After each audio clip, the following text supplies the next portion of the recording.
Okay. And should go here.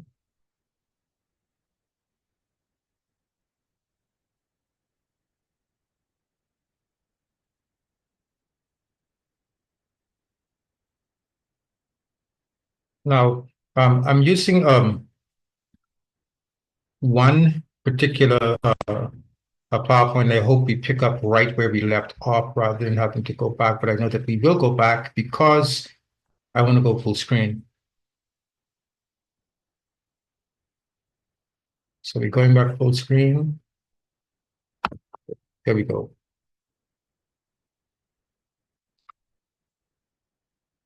And as you can see, a slide from. There we go. And that's at the very beginning. So we're going to slide down probably about, say 30 slides. And this is just so that we can get to. Yep. Okay. History of the Hebrew people, study number 4. Yitzhak's life continued. Marriage, children, birthrights, and blessings. Let's go. Yitzhak marries. Now, after the death of the matriarch Sarah, Abram began to make arrangements for the next generation to succeed. Yitzhak, at this time, is around 40 years old, according to the account in the book of Yasher. I'll also give you some information that I also found in the book of Yasher, and that is that after Sarah died, the period between Sarah dying and the period that we are talking about now, according to the Sefer Yasher, is that Yitzhak was sent to the house of Shem and Eber, who were both still alive at this time. And we saw from our first part that that is actually so, that the extension of the lives of those first antediluvians stretched deep into a lot of scriptural texts that we have studied, thinking that they had died long ago but were still around. So according to Yasha, Yitzhak is about 40 years old, and Abram is calling him back from his sojourn with Shem and Eber. And at the same time, while he's calling Yitzhak back, Abram sends his trusted servant Eleazar to his brother's house, and that's Nahor, to obtain a wife for Yitzhak, his heir. And this is in Bereshit chapter 24. Now,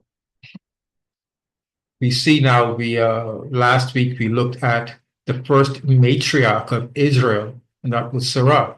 Sarah died. We're looking now at the second matriarch. Now, this is outlined in Bereshit chapter 24, suggested reading. Through divine providence, Eleazar was brought into direct contact with Abram's nephew's Bethuel. Bethuel's daughter Rebekah was Bethuel's daughter, and as you know, Rebekah is the name of the second matriarch, and she is the daughter of Bethuel, who is the son of Nahor, and Rebekah would be Yitzhak's second cousin. Now, when we read the story in Bereshit concerning Eleazar's background, Eleazar, when accepting the instructions from Abram to go to Padan Aram, the place where Nahor lived, where Abram came from, to find a wife for Yitzhak, Eleazar prayed a prayer. And in that prayer, he asked Yah for confirmation according to certain things to be done. And Yahweh answered him completely. It was at the well. And when it comes to courting, as we go through our ancestors' history, we're going to see that a lot of things happen at the well. The well was the place in those days for, hooking up. But nevertheless, Eleazar not suggested, but said to Yah that he will park out the well with the camels, and that the first maiden who came to offer drink, if she asked, or if he asked her for the drink for water for himself and water the camels, that would be a sign. Now Rebecca came out to fetch water, which is customary in that time, which is the duty of a young girl, to fetch water during the watering times. And we'll see this again as we go into our ancestral history, that this was customary for young women to do. Now, when she came to the well and she met Eleazar, Eleazar asked her for a drink of water, and she got him the drink of water. She lowered her container into the well, got the water, gave him to drink, and she also volunteered to water the camels. And when questioning her, because that was the sign, and boom, there it is, he asked who she was, who are your parents? And when Rebecca told him who she was, a relief came over Eleazar because his prayer was answered and he found what he came for. So Yahweh actually chose Yitzhak's bride for him. It was not just Eleazar's prayer, but Yahweh's choice for Yitzhak. So this is how the arrangement went, and Eleazar was sent out as a matchmaker. He was sent out as a representative of Abraham, who was the father, who normally does the selection of bride for the son. So Abram didn't want to travel or couldn't travel. Eleazar was sent. Eleazar was faithful, loyal, was sent, and he handled that part of the matchmaking. He also took with him a large amount of dowry, the bride price. And these are the things that you would come up in Bereshit chapter 24. Our parallel reading of the chapters as we go along in the history makes for good understanding as we go through it. So I'm hoping that you do read through Bereshit chapter 24, especially if you have the recording, the video recording that we're going through tonight, and all of the other studies. Just use your scripture, go back and go through them again. That definitely will do good mental reinforcement. Now, here is the marriage custom, the Hebrew marriage custom. We talked about Yitzhak's marriage, well, Eleazar matchmaking, as a matter of fact, and the marriage proceedings are as follows. What Eleazar did is called shiddukin, and that was selection of bride and arrangements, and the bridal arrangements. Now, Abram entrusted Eleazar to perform the shiddukin. Eleazar asked Yahweh to perform shiddukin for him in selecting the bride in place of he being Abram's representative, and Yahweh came through. Now, what happens during the process, this first step in Hebrew marriage, the shiddukin, is the arrangements are made, the bride price is given, that's the dowry, and a ketubah, or marriage contract, is accepted by the bride, and the bride price is also agreed to by the father. After this step, this contract is already binding, and the groom might have never seen the bride, as in the case of Yitzhak and Rebekah. They never saw each other. They were related, yeah, close, but not even seen each other. So an arrangement for a marriage is being made. And you can see how opposite it is from Western customs, where an individual goes out and they say they fall in love. And then after falling in lust for a long period of time, then they said, yeah, let's get married. And then after that, the lust wears off and you have nothing left. However, in this Eastern style marriage arrangement, this contract, this agreement is very, very important. As a matter of fact, it would have been probably the Shidduchin in the case of Yosef and Miriam in the Brit Hadash, the earthly father and mother of Adon Yahusha. So this is why it's said that Yosef was ready to put her away. Their marriage was not consummated, but the Shidduchin, the contract was already in place. So it was as if she was already married. This is like engagement, but a little bit more in depth and far reaching than our Western style of engagement. The next step would be the Irusin. Now, the Irusin is the betrothal, where they would come together and appear under a chuppah. And the chuppah, in modern times, it's like a little tent with a canopy actually. And normally in modern times, the canopy is actually made up of big talit. So the bride and the bridegroom would stand under the chuppah and they would declare their intentions and to set themselves aside for each other. It's a public announcement of intentions to be loyal to the ketubah until the third step is completed. Now, the third step is called the nisuin, which is the marriage and the consummation. This is the final step when the father gives permission for the groom to go and get his bride. The final ceremony takes place when these two are together. The groom has gone to get his bride. A great celebration takes place, and the bride is then taken away by the groom to the place that he prepared for her.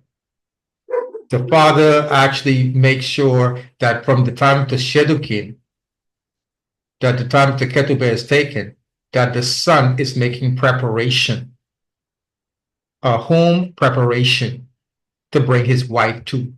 So it's a good practice to for young men to actually have property possession prior to marriage. It sets a good stage and also gives a good foundation for a good start. So the nisuin is the last part. It's after this part that consummation could take place, and that would be the honeymoon. So these three steps are what is normally taken. And again, I must reiterate that it's not about falling in love. In this marriage, Eastern style marriage arrangement, we are committed to each other and we grow together in love. That way, you come without expectations, but rather learning each other, accepting and growing together until the union is one, where you're thinking and acting just alike. Okay. So that is what our ancestors left to us, but has been replaced by the Western style of falling in love or falling in lust, which is better. I mean, of course, now, don't get me wrong. Every man wants a beautiful wife, and every wife wants a handsome husband, and that goes without saying. And when the matchmaker goes to find the bride for the groom, he makes sure she's beautiful. And when he matches with the bride's parents, he makes sure tells the bride's parents and the bride that he's handsome and he is secure. It comes from a good family, good background, and everything. It's a wonderful marriage. And this is what you'll see standing out in Bereshit chapter 4, Genesis chapter 24 in the Hebrew marriage. May I ask a question here? Yes, ma'am. Yes, ma'am. Okay. It sounds like you had absolutely no choice in picking a partner, well, husband or wife, right? But when what was his name, who worked 7 years? Yes, he worked 7 years for his father-in-law to get the girl that he liked. Yes. And he didn't get her. He worked a further 7 years. So what happens if you just can't stand that person? You know, there are people you see that you just would not want to be close to. What happens then? You know, can you just say, well, I rather stay single, you know? Yes. Yes, actually you can, because remember now, when you read Bereshit chapter 24, when Eleazar made a proposal to Bethuel, yeah, that they actually asked Revka if she wanted to go. So she did have a Yes, choice. yes, that I remember. Yes, Yeah. there is a choice. And then two, even though most of the times the arrangements are made even in infancy, that your daughter, though is still in the womb, and my son might still be in the womb, the parents actually commit them to each other from that time. And they groom each other, they groom both for each other until the appropriate time. So you do get to look, because remember too, Samson, when Samson saw his first wife in among the Philistines, he ran back and told his father and said, "Father, get that one for me." So he saw it. He ran out and did a little lusting and said, "This is the one that I want." But apparently she was not the right one. But his father went along and did what he asked. So it isn't that the individuals are completely outside of contributing to their marriage. Okay. Yeah, they do contribute. But in this case, Abram and being the carrier of the everlasting covenant and knowing the arrangements that Yah had for him and for his family line, knew that the foundation of the nation must rest with people with same spirits. Yes, that I get, you Yes. know. He's making sure that they are not unequally yoked.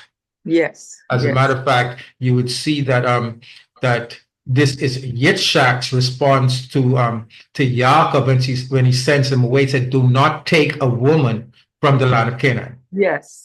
Okay, and Abram expressly told Eleazar, "Do not um, take Yitzchak from the land of Canaan, and do not take a woman from Canaan for him." Yes, Okay, so and you see, it's actually very, very solid, because the relationships, the marital relationships were very, very solid. And I'm not saying that everything was perfect, and I'm not saying that every marriage worked out, because a lot ended in divorce. Because with one thing in a patriarchal society where it's male dominated, the the woman, especially if she is at fault, she will be gone quick. And it came to the point where, as we will see going through the Torah, that Moshe gave a lot of leeway for divorce, especially on the part of the male. But traditional Hebrew marriages were arranged or matched by family agreement and settled on by bride price. Usually, the task of the father of the groom to select bride, even if the groom sees an interest, like Samson, as mentioned, he saw an interest, it is the father who initiates the process. So Samson's father had to go and negotiate with that Philistine bride's parents for the marriage. Now, there was no dating and becoming familiar before marriage, as is the custom in Western culture. Uh, Everything was maintained on the up and up. Okay, very strict. That's why even in the Shidduchin, if it was found that a female was unfaithful to that original first step contract, she could have been stoned to death. And we'll find that in the Torah as we move along. yeah. Now, That's where they gave. Oh, sorry, I didn't mean to just go cut in. ahead. Yeah, that's Is okay. that Go ahead. where the father would have the proof of his daughter's virginity and all of that? Yes, ma'am. That's if she's wrongly accused. And in Yes, that case, yes, the Torah stands up for her and says that he cannot divorce her under any circumstances. And he cannot diminish for her anything that belongs to her as a wife. yes, yes. Yes. Um, Now, the consummation. of the marriage, that is the coitus, the sexual relation takes place only after the father of the groom has ensured his son has made the adequate accommodations and brings his wife back to those accommodations. Now, we see in the book of Bereshit in chapter 24 that the property of Sarah was already given to Yitzhak, for it says he took Rebekah into his mother's tent and she became his wife. So Yes. sorry again. So there was no church ceremony or whatever, wherever they worshipped. I'll just call it church because that's what I'm familiar with. So there was no ceremony before the physical coming together of the bride and groom. Yes, there were celebrations when they came together in the final act. One is not mentioned here in the book of Bereshit in chapter 24, but you would see that even in the case of Yaakov, Yitzchak's son, when he got married, there was a big celebration, and it was not until the night of the consummation of the Nisuin that he actually uh, became intimate with his wife.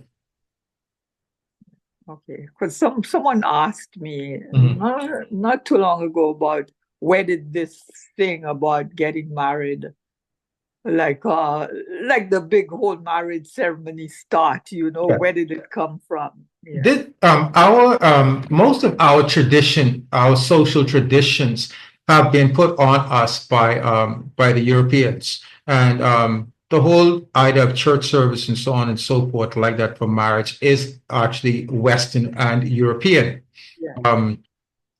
As a matter of fact, I think marriage licensing actually was a product of slavery, where the slaves had to ask permission or get permission or a license to get married because they were not citizens, had the standing of a European. They were slaves, they were chattel. So they had to get permission, and that's where the licensing came in. That's permission from your authority that you can get married. But as you can see, there's no such thing in scripture. It is the commitment, the ketubah, overrides all things. So do you say that? Ketubah? Ketubah. Okay, I know how to spell it, but I thought you said V for the B. Oh, okay. Yeah, ketubah. Okay. Shalom. Shalom, shalom. Shalom, shalom, Kohen. Shalom, hey, everyone. I just want to know, is it possible that you can see the participants on this Zoom? Are you able to see that? Are you able to only see? when I reduce my screen. Oh, okay. Okay. All right. That's why that's why Imavik has been when she got a question, just looking for a break and popping in. Okay, I just have a quick question, please. Yes. And it's simply this. For the marriages where there were more than one wives, does this same process and procedure take place all the time? Yes. This would actually it would be in place. It was standard tradition, standard custom. Okay, so it doesn't matter how many wives, they would go through this all the time. No, we got the first example in Yaakov, who married the two sisters. Right. There was a celebration for Leah in the first marriage, and then also another celebration for Rahel. Okay. In that marriage. Okay. All right. Toda. Welcome. Now, very, very interesting. Now, hear the words of the groom. At the Erusin stage, when commitments were made, the groom would say these words to the bride-to-be. I go to prepare a place for you. And if I go to prepare a place for you, I shall come again and receive you to myself, that where I am, you might be too. Oh, these are the words of Yeshua. Yes, ma'am. Very much so. You know why? Adon Yahusha was speaking as a bridegroom, Yes, yes, yes. and he was speaking to his bride. Hmm. Let's see the connection here. Yeah. Bride of Mashiach. Excuse me, Kohen. Yes, sir. Okay. I think you're having difficulty seeing the raised hands. Yes, sir, I am. Just look for an opening and just get my attention. Okay, mine is raised on that last quotation. Yes. I'm not sure. I'm wondering if there's any way we can find an old covenant text for it. For this, no, we won't Yes, we won't necessarily find it in a Tanakh text, but what we would do is find it in other Hebrew literature. okay, but do you have a source of that literature? Because you said the groom says that. But Yes. then you quote Yohanan. So you Yes. didn't give us that Hebrew quotation, that Hebrew reference, sorry. Okay. I'm utilizing a book here called that was part of my study called God's Appointed Customs, the Messianic Guide to Biblical Lifestyles. And in it, the writer pulls from scripture, just like I'm doing now. And in this, there is a whole outline of the ceremony. And in it, it's also given that the writer indicates that it was customary for that saying to be said. And I will find for you, and I'm looking through the book as we go through.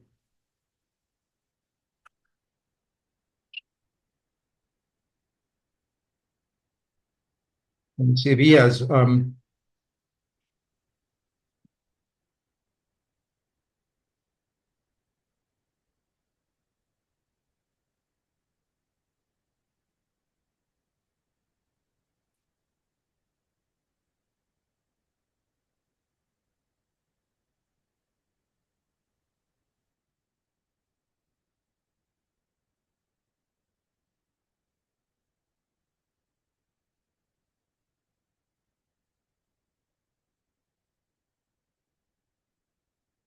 okay.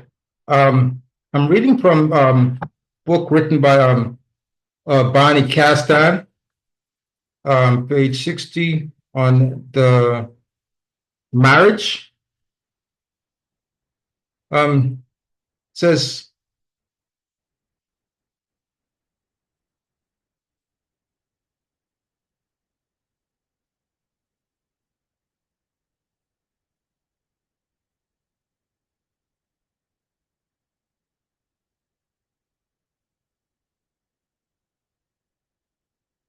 okay, this is portion he is actually going into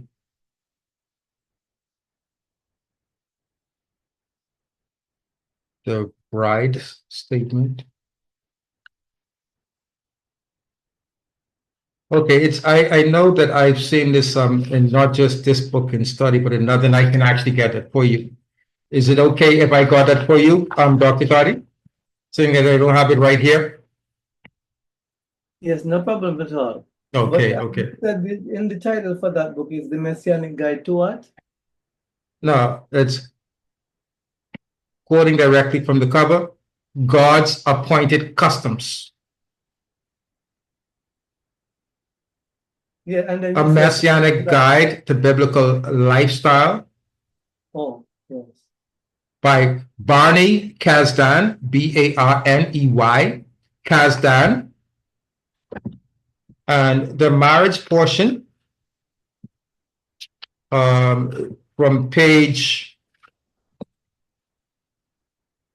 it's chapter 4. So once you go through chapter 4 and read through it, it gives some information about the process, the cultural process. Thank you. And it would have information on that. Also. Could you spell the author's surname? Oh, Kasdan. Thank you. Kasdan.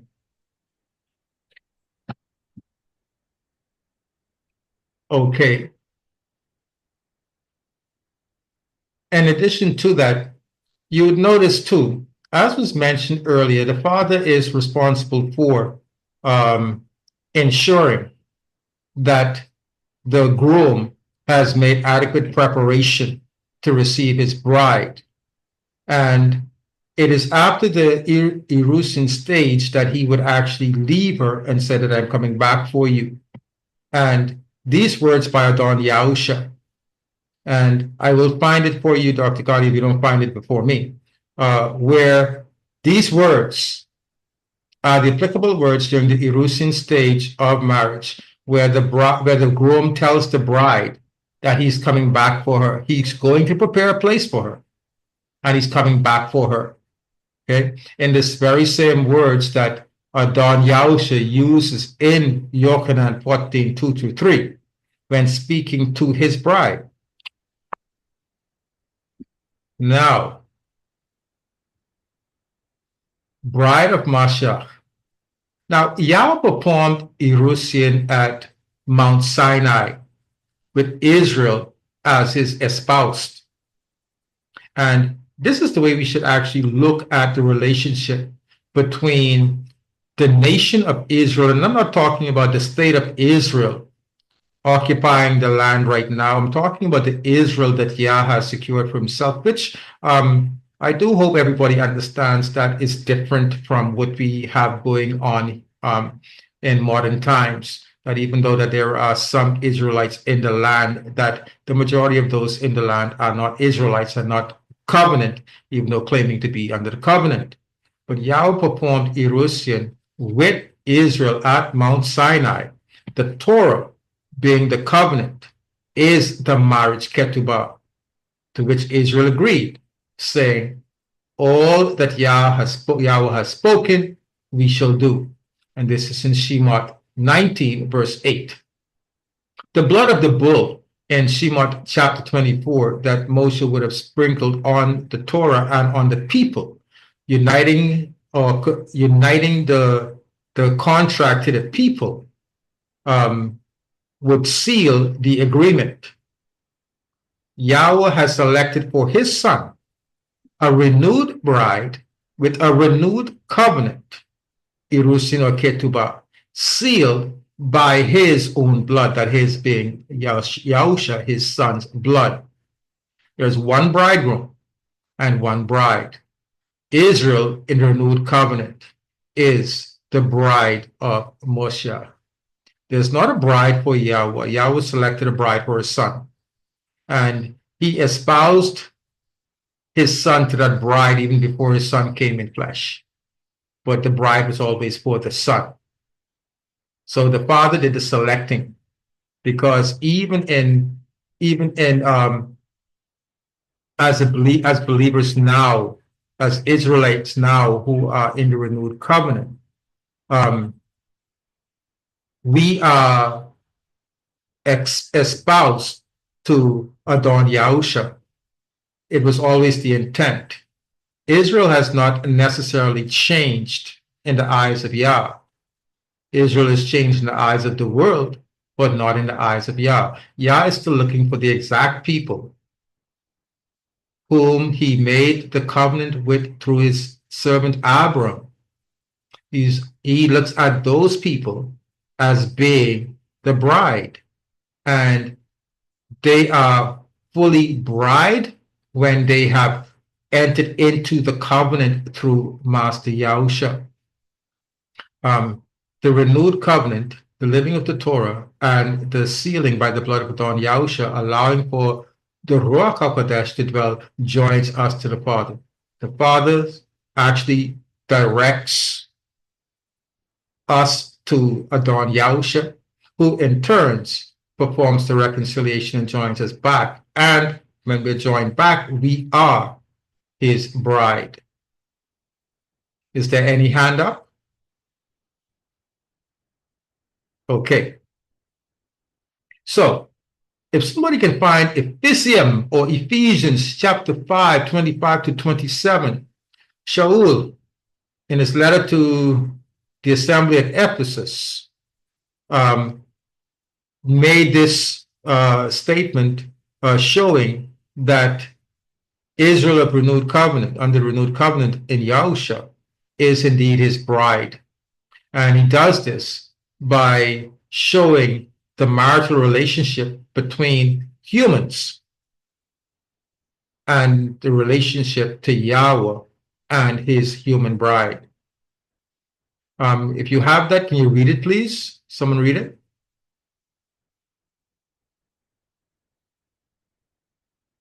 Anybody?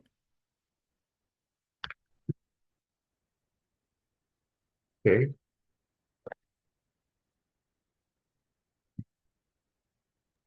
It's Ephesians. Ephesians Yes, chapter thank you. 5, Yes, verses 25 to right. 27. Mm-hmm. Okay. Husbands, love your wives as Mashiach also loved the assembly and gave himself for it, in order to kadosh it and cleanse it with the washing of water by the word, in order to present it to himself a splendid assembly, not having spot or wrinkle or any of this sort, but that it might be kodesh and blameless. Praise Yah. Praise Yah. So our while he is away preparing for us, he is also preparing us to come into his presence as his bride. And this is something that we need to understand here, because there are a lot of people stuck in Christianity believing that the church is the bride. Up until 500 years ago, there was no church.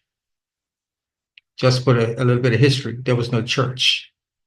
Yah has always espoused himself to a nation, not to an organization. And when believers realize this, then they will not worry about denominations, but rather see themselves as citizens of a nation. Citizens of a nation that they should be more loyal to than any other nation on this earth, because the nation selected by Yahweh makes up the kingdom of Yahweh. And anybody who is a part of the kingdom of Yahweh is a part of that nation.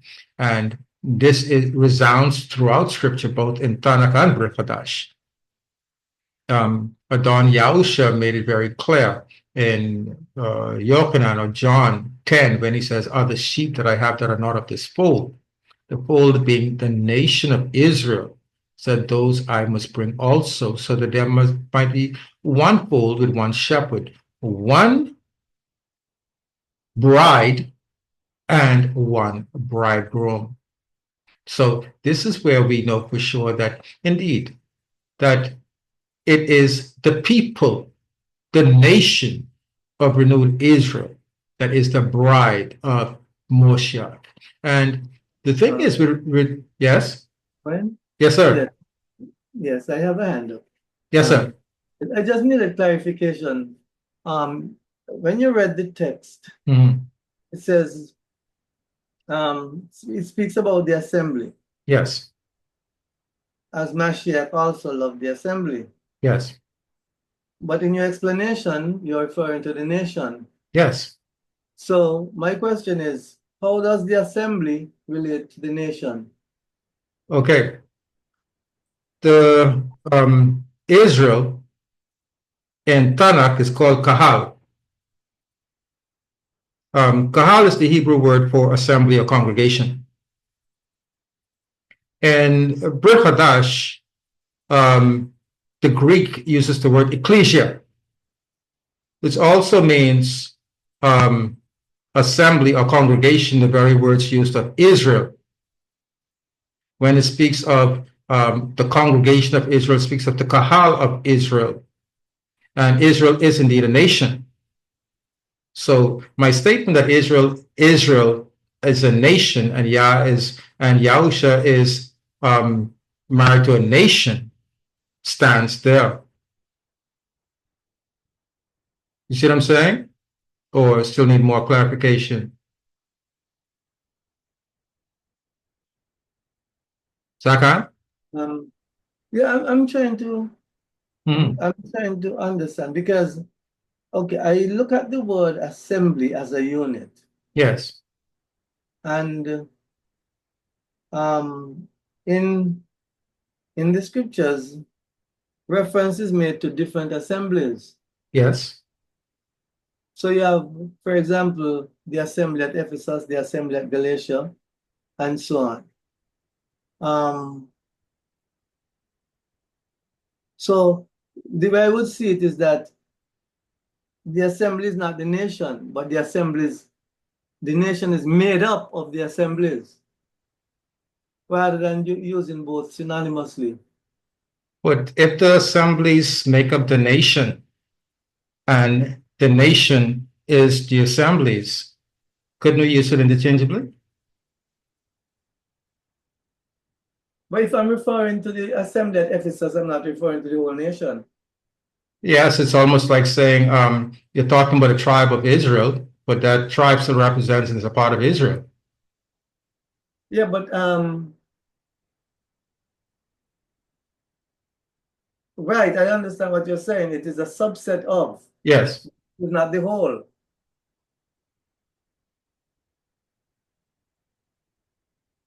That's correct. Right. So we want to get to the point where we look at the nation Mhm. as the bringing together of all the assemblies. Okay, we could use the same example of the tribes. Right. Yes, one tribe. You have the nation of Israel, Mhm. but it is comprised of a number of different tribes. Yes. You see, and each tribe has its own function, etc., as we would have studied recently. Yes. But one tribe is not the nation. No. Right. The assembly is the nation, and any part of the assembly is also part of the nation. You see, the word assembly is synonymous with nation. If there are little assemblies that make up the larger assembly, they're still part of the nation. They're still Israel. Yahweh never uses any other term for his people except Israel. There is no uh, denomination or any other term. And the word kahal and the word ecclesia represents the nation referred to as Israel, where it was first applied. The word church means something completely different. It's a European term that was used specifically by the Druids. I learned in my studies the Druids who met at a particular place in a circular Stonehenge where they met, and that was a Circe, Crice, which was the name for uh, the daughter of the sky deity. From Circe, we get circle, and also that being an Anglo-Saxon word came Circe, then kirch, then church. All of these terms belonging to the Druids, not to the scriptures. That term church was actually introduced to the scriptures by one Swiss theologian named Theodor Beza, and that's in the 1500s. Prior to that, assembly and congregation, which always represented Israel, is the term used. And for that reason, we can use the term assembly and the nation interchangeably. Now, where there are different assemblies, those assemblies are not autonomous on their own, they are interdependent. Just like one tribe is not a nation on its own, but is a part of all of the tribes, but they still represent the house, the nation of Israel. Believers are still the same. Yahweh has chosen Israel. Israel is still his nation. It's still his assembly of people. It's his congregation. I don't know if that helped, Sakan. I'm having a little difficulty with it, especially when we look at, for example, the book of Hazan, Mhm.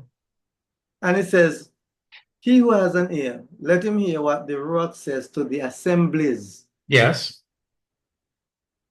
And Why each would, assembly was given a different message yes, because there were different entities behaving in different ways. And yes, none of those messages was, how must I put it? None of those messages for any one assembly was a message to the other assemblies. Each assembly got its own message because it was a different entity. It's almost like saying the body is made up of all of these different organs, but each organ is synonymous with body. That will not be true. okay. I'm just trying to understand. Yes, Yes, and while Israel is a nation, and maybe the congregation of Israel could be used synonymous with the term nation, then when we come to the New Covenant and we see the term assembly, it's actually referring to the various groups which would be synonymous with tribes of different areas. And then they all come together to make one nation, which is spiritual Israel, as we would refer to it today, yes. Do but you, definitely made up of different assemblies. okay. Do you think that Yahweh has assemblies, or he has an assembly made up of different in different nations that all belonging to the same? The latter. Yes. I would The agree that he has a nation. pardon? I would agree that he has a nation, Yes. and that nation is made up of assemblies scattered across the world. Yes. Yes, that's how I would see it. In the same sense that Israel is a landmass, and you had the tribal allotment scattered across the landmass. But even if one of those tribes were taken, they would say they took they had taken a portion of Israel. Yes, a portion and not the nation of Israel, But because it's that's a portion. yes. Um, I'm trying to put it in a way because I see what you're saying, but I don't get the same insight from it because one of the things I recognize that, for instance, you used in your example about the letters to the assemblies and those letters being addressed to each assembly. And there's a distinction between the contents of each letter to each assembly. But even though each assembly was being addressed, all 7 letters went to each assembly. You would find that each one, because Yochanan did not write individual letters and send them out, he wrote a book. And they all got the book, they all heard what was being said to every particular assembly, whether it was addressed to them or not. So as a whole, they benefited. I'm Cohen, excuse me. Yes. I understand what you're saying, Mhm. but every single letter was addressed to a particular assembly. So Yes. that even though all of them were able to read all, as we Mhm. are reading all today, we cannot say that all of them relate to any particular individual. They No. related to the specific assemblies. So Mm. even if it was in a book, and the assemblies were not in the same places. Yes. So I'm not quite certain I would want to agree that they were all put in one book. But one letter was sent to the assembly at Sardis, for example. Another one would have been sent to the assembly at Philadelphia, which was specific to that assembly, and to Laodicea and so on. Okay. I But to say that they were all written to all of the assemblies that would not be quite correct, because they were addressed, different letters were addressed to different assemblies. yes. No, I didn't say that they were all sent specifically to an assembly for all them to read. Each one of them, in reading the group of letters, took what was for them. like even now. Yeah, Those letters was sent to those assemblies in Asia Minor. But those assemblies were all in the single hand of Yahweh, of Yahusha in Hazon chapter 1. And then 2, we are reading those letters today, and we are picking out of each one of those letters things that are suitable for us today. In the same sense that when they received it, they received their letter directly to them, but they also saw what was being, pardon? I said, point taken. Yes. You see, we have the privilege today Yes. of seeing all of the letters, but I do not see a reference that says that he sent one document containing the 7 letters.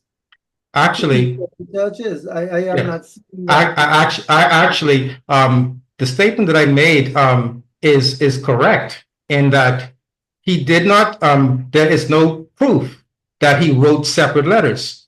The proof is that he wrote a book that contained the letters. So that those assemblies did not just get letters; they got a book containing a letter directed to them, and all of the other chapters ending Hazon, because Hazon was written on the Isle of Patmos.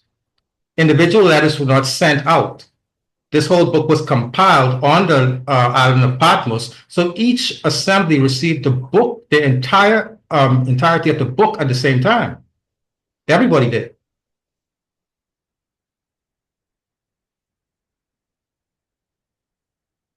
Okay. So you're saying the book then was the book of Hazan? Yes, sir. Okay. I got the impression you were saying it was a book with the 7 letters, with just the 7 letters. No, because you brought out the 7 letters, that is what I spoke to. But then when I understood that that you were saying that the letters were sent out individually to each one of those assemblies, I said that those letters were a part of the whole book of Hazon, going to all of the assemblies at the same time. And the letter to the assembly at, say, Ephesus, the Ephesians would have taken that personally. Yeah. But the other assemblies would have read what was said to them. And if there was an individual, not a whole assembly, doing what the Ephesians was doing, they would take heed also. But the thing is, what I'm trying to say here is that the very words kahal and ecclesia, as used in the Brit Hadash, is the very same word used interchangeably for Israel in the Tanakh. Okay. So I'm glad that we went through that, because I want to make sure that people understand that Yahweh didn't call the church, and that every individual who has put their trust in the Don Yahusha makes up renewed Israel. Both those who are genetically and historically Israelites, like many of the persons who came, whose descendants came on the transatlantic slave ship, as well as some of those who are living in the land today and are scattered, and others who are scattered around the world. The gathering that Yah is performing is bringing those assemblies or those tribes and those individuals back into one as a nation. So he's coming for a nation. The nation is his bride, and is made out of people scattered to the 4 corners of the world. But there's still only one bride and only one nation. So that is something that that has come down through tradition. That is the church.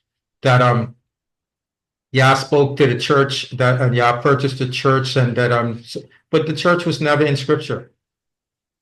That was an introduction, and tradition has programmed and reinforced it into us.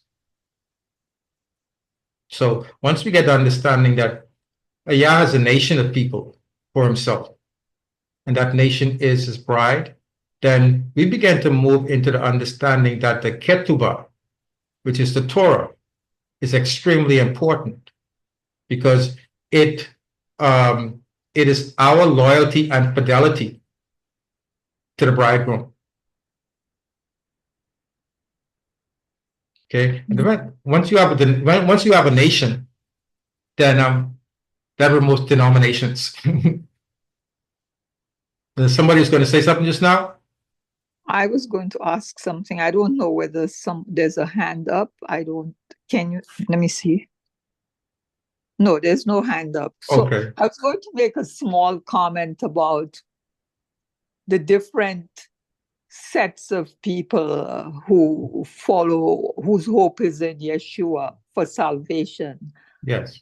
Is that why when it's the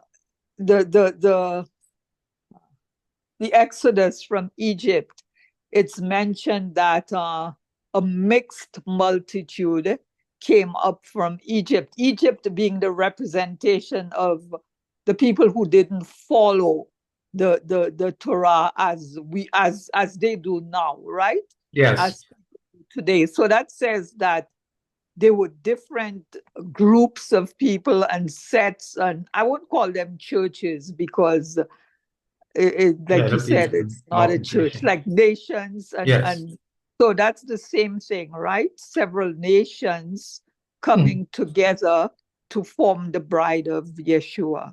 Okay, a very good example. Ima, what I want you to do is tell me, who did Yahweh redeem from Mitzrayim, from Egypt? The slaves, the enslaved people. Yeah, who were they? They were Israelites. Yeah, he said he came to set his people free. He sent Moshe for Israelites to set Israelites free. Now, what happened when they were leaving? You're very correct in that Egypt or Mitzrayim could definitely represent those who do not follow Adon Yahusha and did not hearken to him, did not take the Pesach blood on their house or on their hearts. So they are still in bondage. But those who came out, and you note, I'm glad that you mentioned the mixed multitude, because it showed that they did not come out representing their nation. They became Israel. They became Israel. Yeah, because, and he also said that other sheep than those I have. When, yes. So, yes. Yeah. And the greatest story about a goy, a Gentile, coming into Israel is in Ruth. When Ruth the Moabite is said that told her mother-in-law that your Elohim shall be my Elohim and your people my people. She gave up Moab and she took on Israel. And that is what happens to persons who are not the seed of Abraham, who take on Adon Yahusha. They take on Yahusha and the covenant given to Israel. So they become Israelites. They're not a spiritual entity like the church teaches, be a spiritual Israel. You cannot be a spiritual something and a physical something else. Yes, I see. And the physical should match the spiritual. Yes. If you're spiritually tied to the covenant, then you should physically be living out the terms of the covenant. Yeah, 100%. Yes. Yeah. Okay, thank you. Ruach What does Ruach mean? Thank you. You're welcome, sorry. You're welcome. You're welcome, yes. Can you say it clearly so I could? I don't use the V in place of the ru or the bet. Okay. So I say instead of Yiddish would say pavakasha with the V, but I would say pawakasha with the U. Okay. Yeah. Okay. Yes. Now, patriarch remarries after 140 years old. Now, this is amazing. Abram, after the marriage of Yitzchak, also remarried. Now, Bereshit does not give much detail about Keturah, the name of Abram's second wife. However, Yasha indicates that she was a Canaanite who was among the handmaiden servants in Abram's household. That means that he did not go into the land of Canaan to search her out. She was already part of his household, knowing the runnings and the going on in the household. And that Keturah, the Canaanite, would provide 6 additional sons for the man from whom all nations of kings, from whom, not all, but from whom nations of kings came. And these 6 sons from Keturah are listed as Zimran, Yokshan, Medan, Midian, Yishbak, and Shua. These are Abram's additional sons after 140. Passing on of covenant and blessing. Now, Abram, the head patriarch of Yahweh's covenanted ones, dies at 170 years old. Before dying, Bereshit 25, 5-6 states that Abram gave all he had to Yitzchak, and that would be the leader of the covenant, the birthright that comes with it, and the blessings and financial inheritance all went to Yitzchak. However, he gave gifts to Ishmael and his other sons, sending them away from Yitzchak. And this is while he was still alive. He gave them gifts and sent them away. Now, this is wisdom on Abram's part, because this act secured for Yitzchak sole ownership and authority over what Abram had left behind. Because Abram gave the other sons gifts, that means that they received from him. And then sending them away is directly saying, spread out, move away from Yitzchak. And he gives everything else to Yitzchak, because Yitzchak, though the second son, was the choice to carry the covenant. And that means that that birthright and the covenant are very much intertwined. Are there any hands? Okay. Now, Yahweh also promised Abram that he would increase Ishmael. And as Yahweh is, he always keeps his word. As Yahweh promised Abram that he would bless Ishmael, so he did. Ishmael had 12 sons, all described as princes or chiefs. These descendants would be a combination of a Shemite father and a Hamite mother. That is, Abram was from the line of Shem, whereas Hagar, Ishmael's mother, was from Mitzrayim, Egypt. She was the daughter of Ham, or the son of Mitzrayim, who is the son of Ham. That's who her line was. So that is a combination of Shemite and Hamite. And you will find this combination throughout the Tanakh, especially the combination of Shemite and Hamite. Because even when you'd see in the intermingling and marrying with the Canaanites were Hamites. And the Hebrews were Shemites. And that's one of the funny things about today's choice of words and political correctness. The term anti-Semitic refers to being against Shem. But if you are already the seed of Shem, and you are walking according to Shem, but not according to the favor of those who call themselves Semites today, you might find yourself as an original Shemite being accused of hating yourself, because you're a Shemite, and anything done against a descendant of Shem is anti, it's against him. So, but in today's vernacular of political correctness, anything that a so-called Semite, and notice I'm saying Semite and not Shemite, doing it on purpose, that a Semite says, or anything that is against Semite or Zionism, is anti-Semitic, which shows the powerful deception of political correctness. I was actually going to ask, why isn't it anti-Shemitic? And why isn't it? No, why did they leave out the H? Yes, because it's a modern term. And one of the things with modern terms, it distances itself from the original. Makes it easier to change the definition. I think that's meant to cause confusion. Yes, so when ma'am. you try to trace back from the beginnings, you'll come up against a lot of things that Yes. just flow, you know? That's right. That's right. And that's exactly why it was done. And that's the exact reason why we have political correctness as part of the 21st century agenda. Because in political correctness, you have to call a person what they tell you to call them, even if they're not. Yes, I know that. Yeah. My son worked at the hospital for a long time, and he had that problem of calling men Miss Cindy, Yeah. you know? And that's deception. That's a great deception. And it's forced deception because they're forcing you to gaslight yourself. Exactly. Yes. That's why I'm not very good at political correctness. But just wanted to point out that here we see the mixture of Shem and Ham in the Ishmaelites.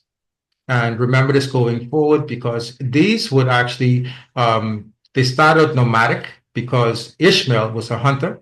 He was a good bowsman. And they soon settled, the 12 sons actually developed towns and settlements in Arabia. And these would be the population coming from Ishmael. Now, Ishmael had 12 sons, but he also had a daughter called Basmat.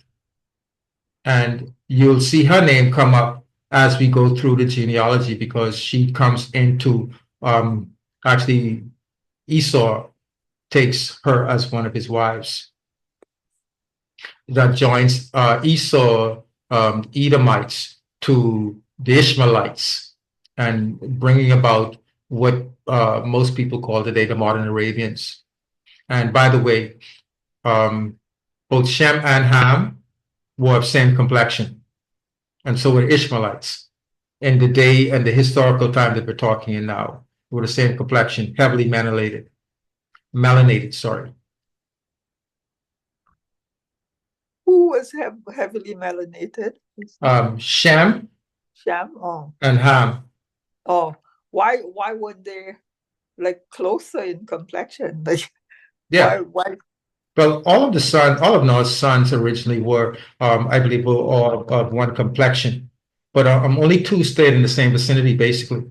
And those who moved away, their environmental impacted them, Okay. and that is what brought about changes. And then certain genetic defects also contributed to it, that developed into different complexions.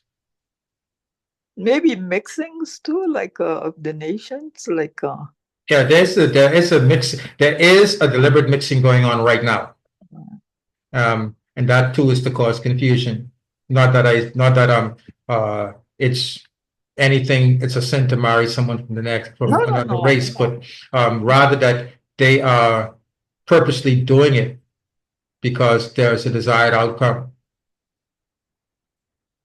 But Again, is it again to confuse the tracing back of the origins? Like, yes, so yeah, that's what I think. yes, ma'am. Yes, ma'am.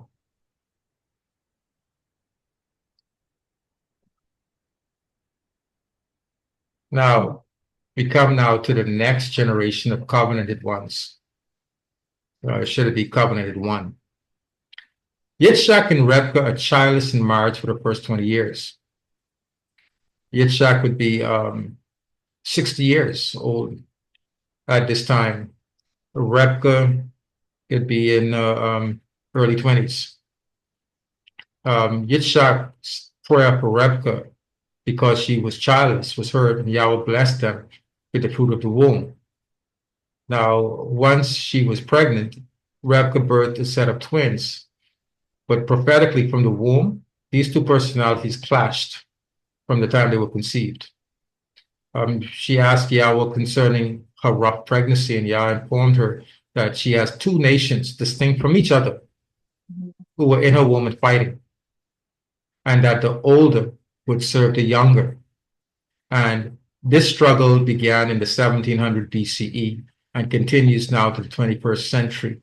That means the 3,900 years and more of constant antagonism. And That, pardon? no, I said that would be Esau and Jacob. Yes, Jacob, yes. Jacob and Esau. And So, not to hog the platform, but who can they be? Who do they trace back to now, Esau and Jacob? okay. To properly trace Esau back, we would have to see as we go along in the history, because Esau marries into Ishmael. Esau marries Ishmael's daughter Basemath, as we're going to see as we go along, and from there you have the development of more than just Ishmaelites.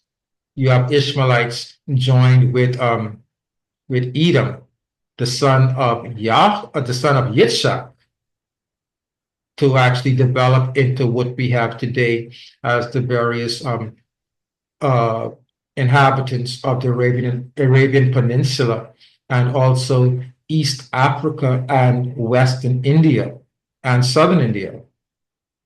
All of them basically the same people. And this can easily be shown historically that these are the same people, even though present day complexions have changed because of intermixing. Originally, these were all heavily melanated people. Not even the Brahmins in India um, were as light as they are now, because the Brahmins came from actually uh, Iran originally. But anyway, that's something different. Comments, questions, discussion. Any comments, questions, or discussion? That's why I like to jump on when I think of it, because when I don't, I forget, Yeah, okay. I'm going to stop sharing right now and just if I have to open it up, I'll open it up again. But just so that I can get back to the first screen.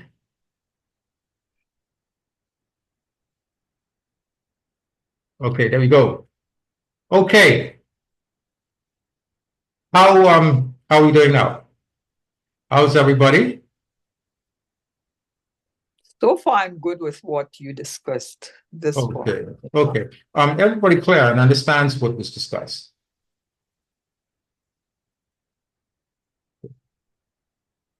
Yes. It's pretty interesting, Mhm. and it's enlightening to me, even Yeah. more so. Yeah. But the the New Testament, again, is not a separate book from the Old, it's a continuation. And what we're doing and going back into our people's history is we're following that continuation even to the 21st century. So there will be a part here once we actually even get to where Israel is exiled. We're going to trace the migration from the time Israel starts moving out of the land itself. We're going to follow their migration and identify where the genetic Israelites are. And we'll also see also that in the early assembly, the first century assembly, there was not much difference from the way things were followed in the Torah, especially in the Tanakh, to the way things were done in the early assembly and forward. And things would not change until the 3rd or 4th century Common Era.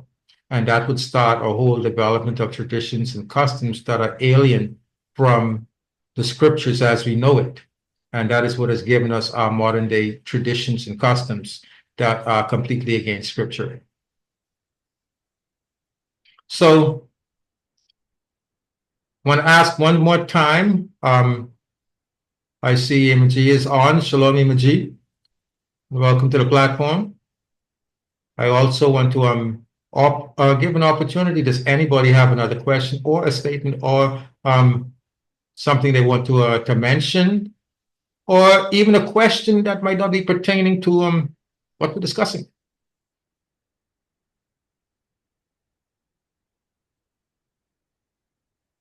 Okay. Yes, sure, Aliyah.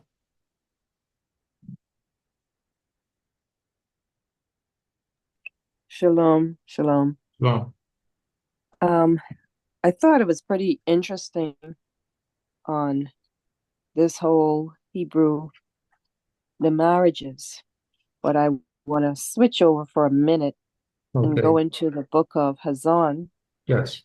chapter 18. Yes. Hazan, chapter 18. And I'm going to read from 1. And after this, I saw another messenger coming down from the Shemaim, having great authority, and the earth was lightened from his esteem. And he cried with a mighty voice, saying, Babel the Great is fallen, and has become a dwelling place of demons, a haunt for every unclean spirit, and a haunt for every unclean and hated bird. And I just listened and to that, and that is an appeal. Well, that isn't an appeal. That is telling us what is happening with Babylon. Babel has fallen, coming to ruin and destruction, and making a correlation of today. We're at this moment in this time, and I want to say this is when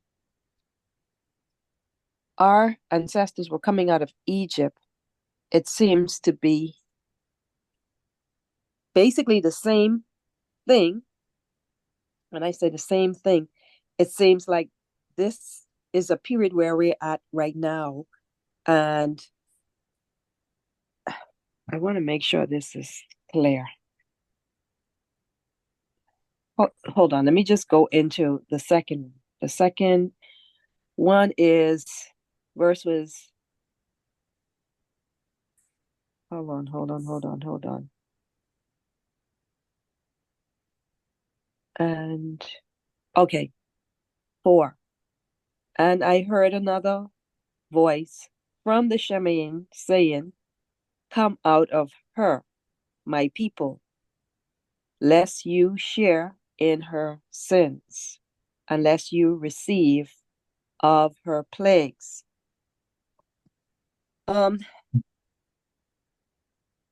We are pretty much at that point right now, coming out of Babylon. Yes. And what Dr. Carty was saying about the assembly, and you explained that all of the tribes, I want to correlate this as, just say we're in the Bahamas, they're in St. Kitts and from Canada. We're all who are part of Yahweh's people, Yes. who are following the Torah. We are coming out, but we are seen as tribes, my understanding. We will be the tribes that make up the entire assembly. Is that what it is? From Canada, St. Kitts, Bahamas, wherever, Dominica, we are part of the tribes, but we don't make up the full assembly. It's all of us coming together as we coming out. Is that my understanding? Is that correct? That is correct. And that is based on Yochanan John 10:10, where Right. Don Yahushua says, Are the sheep I have that are not of this fold? And he's bringing them all out. And yeah, it is today calling a people out of Babylon. Babylon is the world system, and it is filled with demons and hives. And anybody who's a part of the system is infected by the system. Yah is calling his people out of it in the same way that he called his people out of Mitzrayim. That was the beginning of bringing them to the mountain for the engagement. This coming out of Babylon is for the consummation. Okay. All right.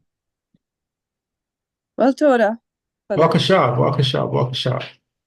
Okay, I think